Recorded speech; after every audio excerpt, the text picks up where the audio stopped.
Hi, folks. My name is Trent Theroux, and I am the author of Eat Your Broccoli First Practical Proverbs for Developing Resilient Leaders. And the best advice I received was in my first job. It's have a process or prepare to fail. Ooh, have a process or prepare to fail. What were you doing? Were you in sales or what were you doing? I was the most vital person at that restaurant, the Lobster Pot in Bristol, Rhode Island. I was the dishwasher.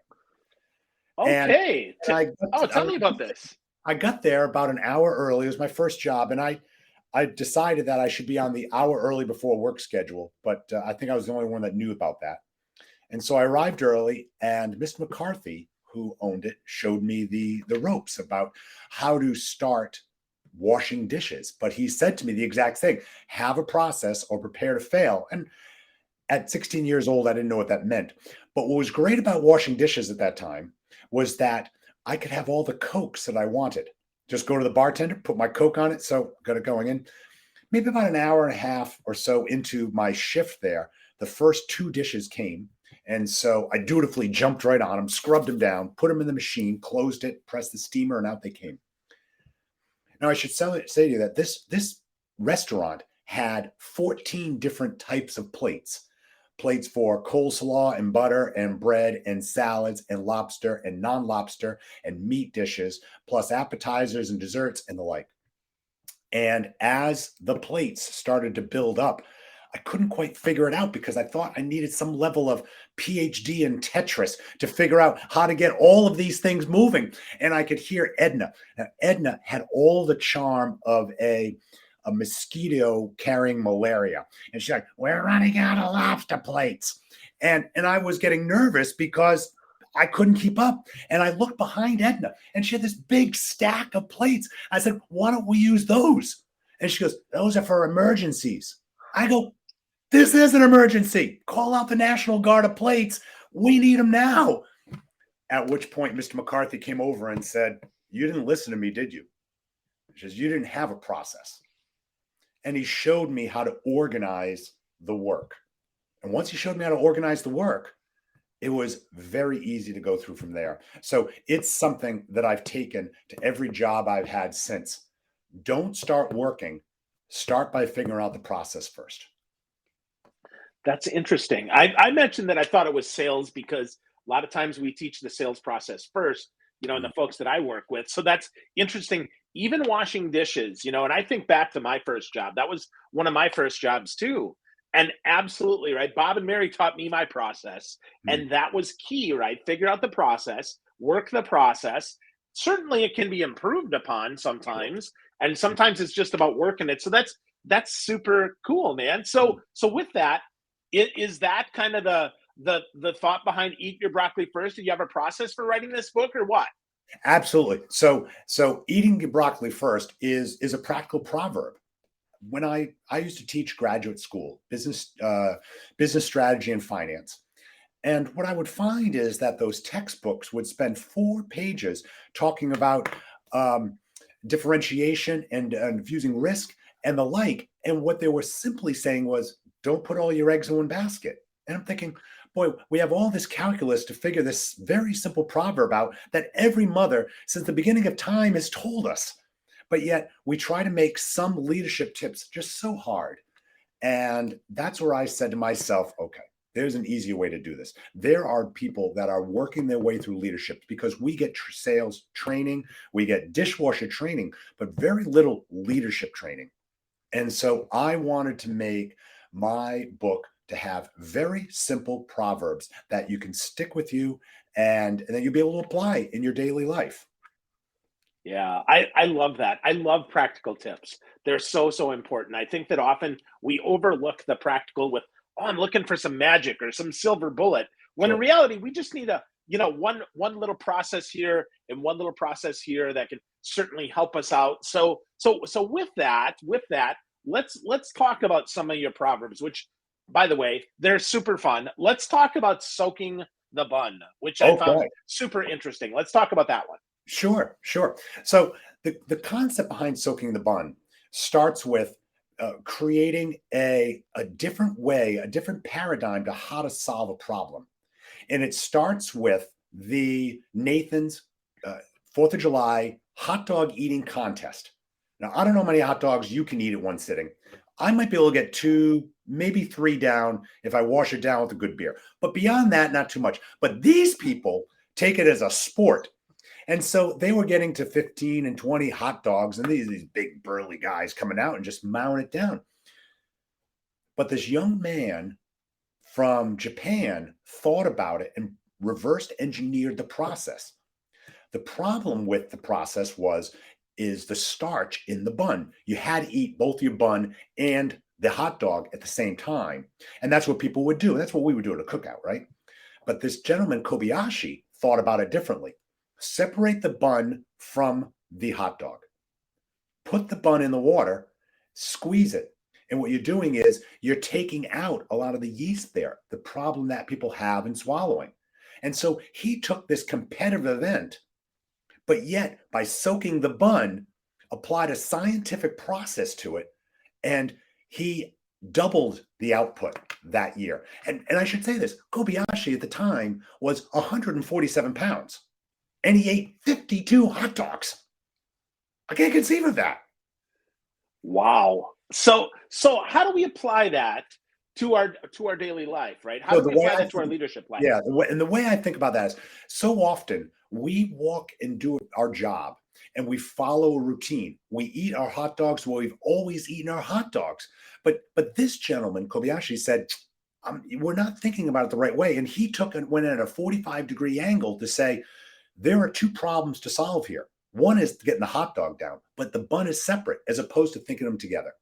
And so when we're working in our jobs, quite often we go down the exact same road that's been plowed for us over years. And very rarely do we just stop, come in at a 45-degree angle and say, is there a better way to do it? And that's what Kobayashi did. And he just changed the paradigm shift of how that competition is now fought. Wow. So looking at the same problem, but from a different angle, is going to let us find maybe a more efficient solution, maybe more effective solution, but definitely will help us find a different solution. So if we think about that, right, and we think about how you explain that in our work, what gets in the way other than, the old way of doing it? Like, what gets in the way of testing that out and actually making that happen, Trent? So I think in my experience, the first is you have to have somebody that has some passion for it, because I think we will find that a large percentage of people in the workforce are comfortable just following a routine. We all do. Let me ask you a question, Phil. How do you brush your teeth? Do you change it up very often? No, not really. Okay. And not that it's wrong, right? And not that it's wrong, but we have a routine. We are creatures of habit. But there are items within our, whether it be a manufacturing process or a sales process or some other automated way we can automate, that we have to look at things a little bit differently. It's very easy to do the exact same thing over and over. It's very hard to look at something different and expect a different outcome. Wow. So with that, how did you come upon the fact that you want to do things differently? I mean, give us a little bit about your backstory that helps you be resilient and look at things differently. Well, I'd be happy to. I had something changed in me 20 years ago. I was in an accident that left me paralyzed.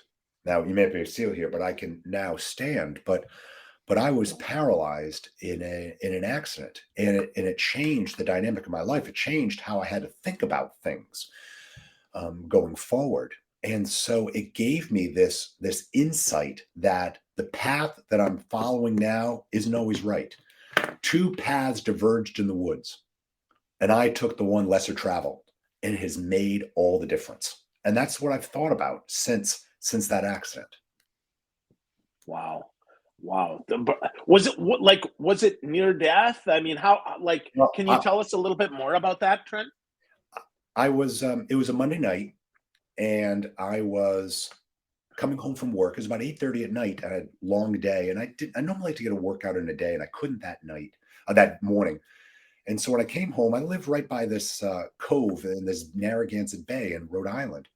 So I went out for a quick kayak. It was September 23rd. It was a full moon, and the air was still sweet with a little bit of summer taste to it. And I went out kayaking.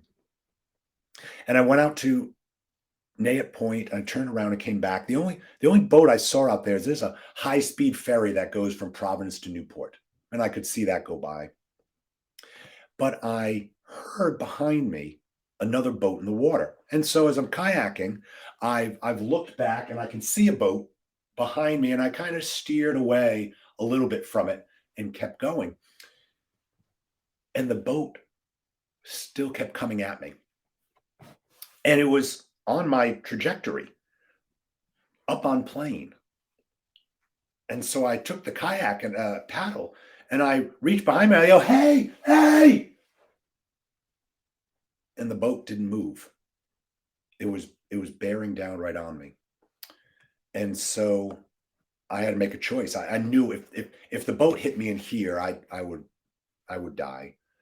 And so I rolled out of the kayak, and I said, the best thing I could probably do is go under the boat. If I can get under the boat, boat goes right by me, and then I'll pop back up.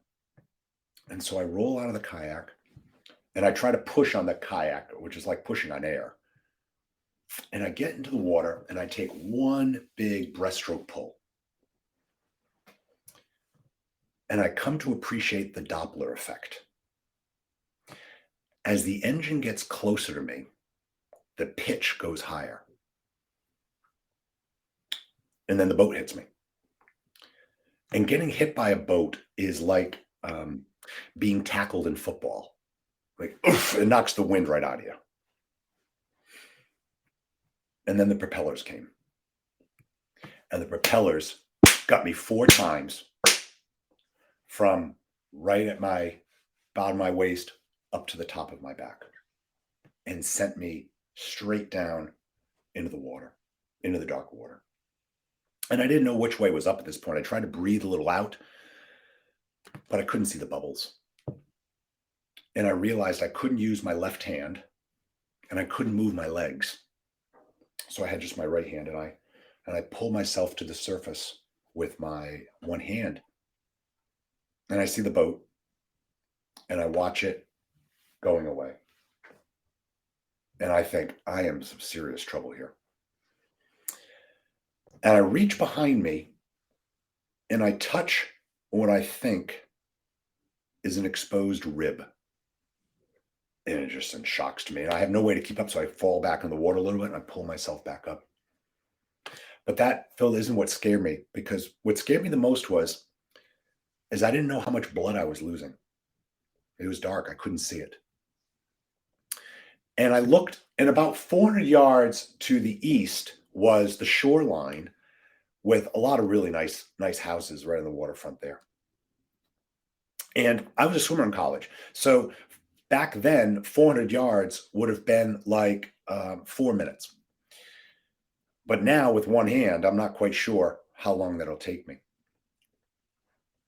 And the thought that came across me was, my children are going to learn about this on the news tomorrow morning. Or they're going to see this on TV, that a man found in the water. So I start paddling. And then the boat up further north of me stops, parks. So I park and wait. And the boat turns, but the boat doesn't turn towards me. It kind of turns the other way, but still coming back down the bay. And it's going slow. It's trolling. It's looking for something. And so now I have a decision to make. I can continue to swim to the shore, but I think, what if I get to the shore and the house I get to and I crawl to and nobody's home? Or I can go deeper into the bay, and what if they don't find me? And there are times in your life, and I hope it never happens, but you know that this is the decision that is the difference in whether you live or die. And so I decide the best course for me is to go towards the boat. So I change direction, and I start going towards the boat, pulling towards them.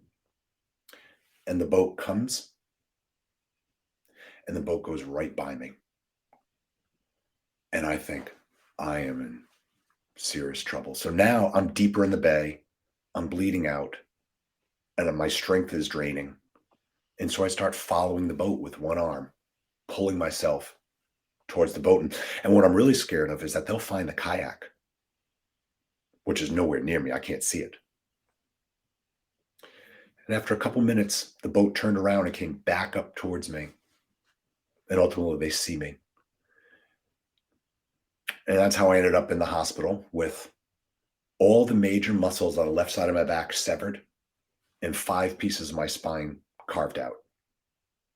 And so we have these defining moments of how we're going to change. And it was that point that I started on a different journey, that I went on a journey opposed to self-growth, to be able to try to help other people grow. And that's what I've done with my different books and my different speakings, is to try to help develop resilient leaders. So that's some of my backstory.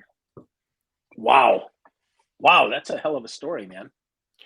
That's a hell of a story. So, well, I'm glad you can swim. That's man, right? That's pretty awesome, dude. Very, very, for as badly as everything went, I'm very fortunate that everything worked out right. And it took me a year rehab to get back to swimming, to standing again. But fortunately, I am now. Wow. So good. I'm so glad you're here, though. I couldn't imagine stories, right? I couldn't imagine being in a better spot. So, oh, Trent, you're funny, man. So with that, right? So much in the book. So I'm going to ask about one more, and then I'm going to ask you to share one maybe that I didn't ask you to share about, and that is one that kind of it challenged my thinking, because it wasn't what I expected. And that is, instead of trust the truth, you said test the truth. Talk to me about that one, because that one was like, what's he doing here? And by the time I got to the end of the little section there, I was like, oh, okay, I get it. So talk to me about that one, about test the truth. So in testing, most of the times we find ourselves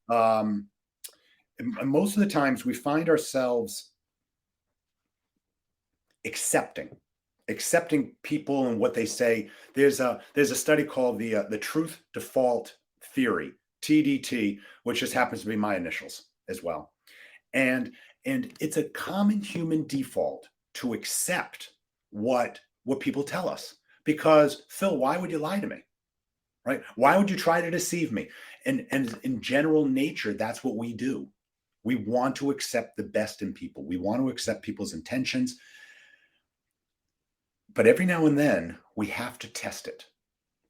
And I had this employee that was telling me these great sales techniques and numbers that he was delivering.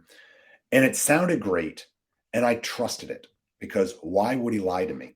Until the moment when I found that he was lying to me.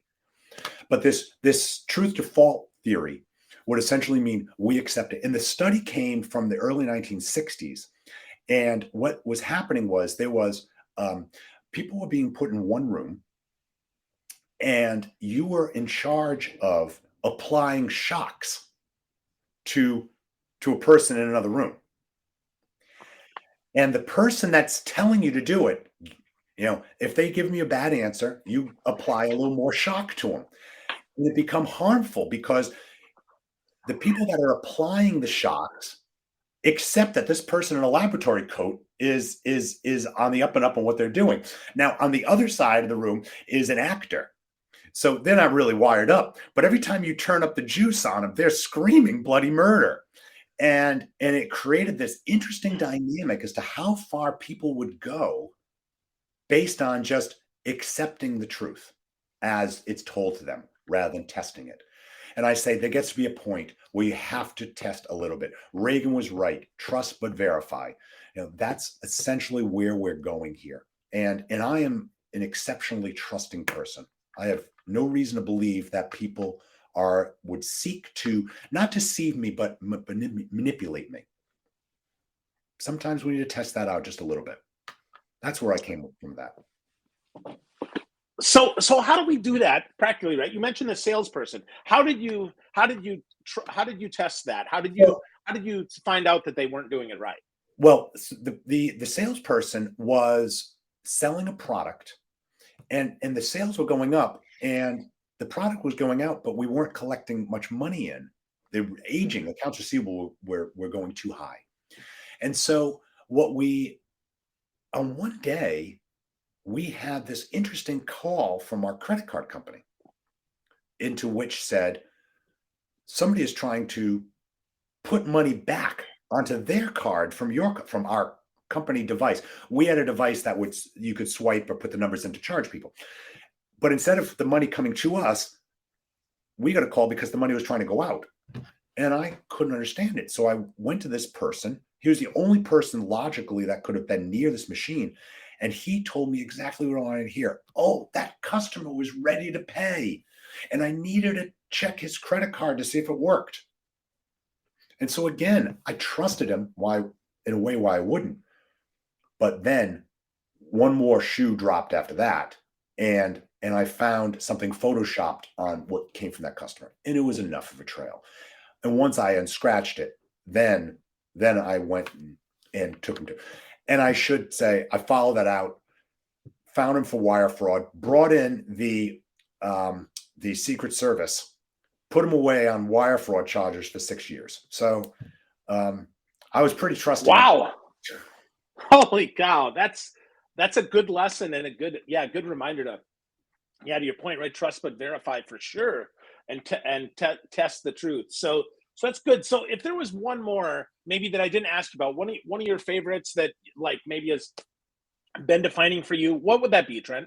I One of my favorites that I enjoyed writing, and I struggle, but I work hard to live by it, is called Trust Your Caddy. And the basic story was that I was playing in a golf tournament in Scotland, and I had a nice young Scottish guy as my caddy.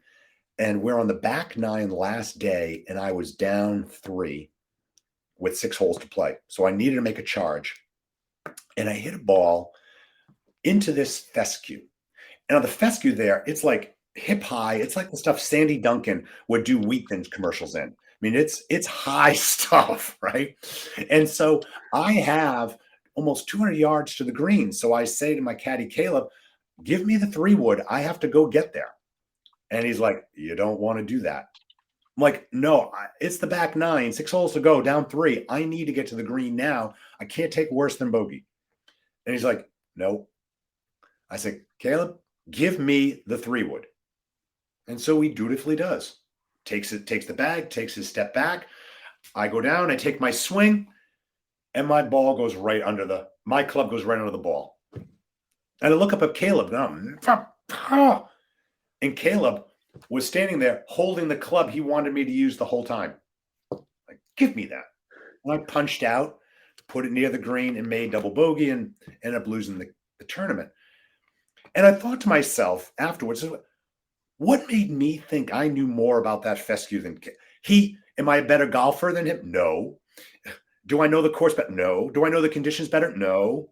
But yet, why wouldn't I trust my caddy who had all this experience? And so what I find sometimes is that we have experts, but we have this implicit belief in ourselves that we know more for some reason. We know more than our accountant, and we know more than our lawyer, and we know more than our wives, and and we don't trust some of the experts that we actually bring in to help us. And so, trust your caddy is a simple, practical proverb for hire an expert for their expertise and use their knowledge. Yeah. Wow. Powerful reminder, man. Good stuff. So lots of wonderful practical proverbs in the book, and eat your broccoli first. But as we wrap up here, I want to talk a little bit about your podcast here, man. Okay, Swimming in the Flood. Talk sure. to me about that, right? What's your podcast all about? I did not get a chance to listen, so I'm curious. What is your podcast all about? My podcast is 10 minutes a week, and there's no guests. But in there, you will get a behavioral science or an economic theory. you'll get an empirical analysis of one business or a company, and then a mildly, at least I think, humorous personal anecdote to tie it together. And you'll walk away with a theory that you can apply. So this week, I'll give it to you about don't rush to conclusions is going to be about how I used to listen to my Walkman and listen to Rush, the band, to tune out my parents. And I was on stage recently and I saw a young man with headphones while I'm on stage, bopping to his headphones the same way I would have to Rush. I mean, modern day warrior, mean, I'll block my parents out. And I was mad that this person in the audience was listening to their headphones while I was talking. And I went to the organizer not far afterwards. And she was giving me, oh, you did a great job. And the audience was so happy with it. I got positive feedback. And I go, yeah, but there's one thing. There's this guy in the 7th row that was wearing these headphones. And he goes, oh, that's Derek. I go, Derek, you know him? She goes, yeah, he has a hearing problem. He can't hear well in cavernous areas. So he has an app on his phone that relays it back to his ears. And I felt I rushed to the wrong conclusion there. I wrote to Derek and I asked him, you know, I understand you were in the audience. I hope you had a good time. Is there anything I didn't communicate well to you? And he said to me, no, I heard you perfectly. I was like, wow, all right. So that's this week's. So we're going to talk about, and the week we'll talk about multi-generational understanding, you know, between me, a Gen X, and him, a Gen Z, what's acceptable, and we'll tie it into another company and the personal anecdote. So that's what we do in the podcast. In 10 minutes, you can get yourself a nice little daily dose, a weekly dose, and have a little fun at the same time.